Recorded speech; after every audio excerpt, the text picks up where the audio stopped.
Good day, ladies and gentlemen. Kailangan mo ba ng 8,500 pesos? Kailangan na kailangan mo, lalo na ngayon magpapasokan na. Marami kang kailangang biling mga school supplies. At ngayon, muli kong isi-share sa inyo itong pwede ninyong lapitan o puntahan, i-download at applyan na online lending application. Ito po ang Digido! Ang Digido po mga kaibigan ay matagal na nating sinubukan. Nakailang loan na po tayo sa kanya mula noong 2022 pa po mga kaibigan. So March 2022.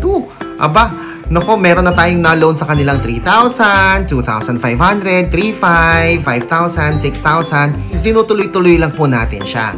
So ngayon, meron tayong approved loan application. By the way, ang Digido po ay isang legit na online loan application. Although may mga naririnig tayo about Digido na hindi masyadong kagandahang reviews dahil naharas sila, they feel na parang hindi sila tinrato ng maganda at tama. Pero sa aking karanasan naman, hindi pa naman ako naka-experience ng panghaharas sa kanila. Bukod lang dun sa part na tinatawagan ka kapag ka malapit na yung due date mo. O kaya naman, nagre-remind sila na kuhanin mo na yung loan, no? So, kamukha nito, 14 days po na loan. Yung 8,500, yung 8,500 po na loan, sa 14 days, pag binalik mo siya, may tubo na siya na 1,900, no? So, para nasa 8 plus yung interest niya per week. Mga kaibigan, yung 8,500 na hiniram mo, pag ibabalik mo siya, 10,400. So, i-avail natin to. Ang halagang na ilo-loan mo ay 8,500. May magsisend sa'yo ng OTP.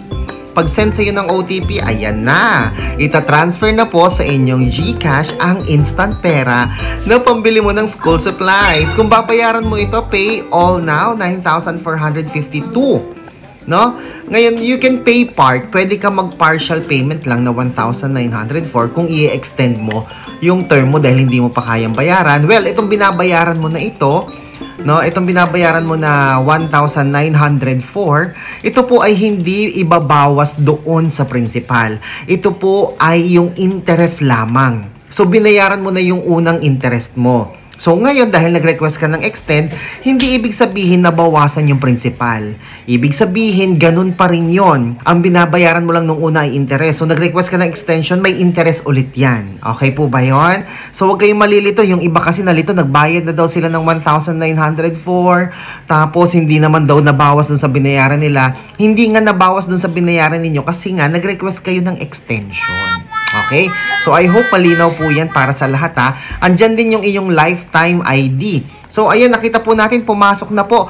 8,260 na lang ang pumasok dahil may bawas po processing fee. So, kung nais ninyo mag-download ng application, ito po yung itsura ng kanyang logo. Available po yan sa Android sa Play Store at available din po siya sa App Store ng iPhone.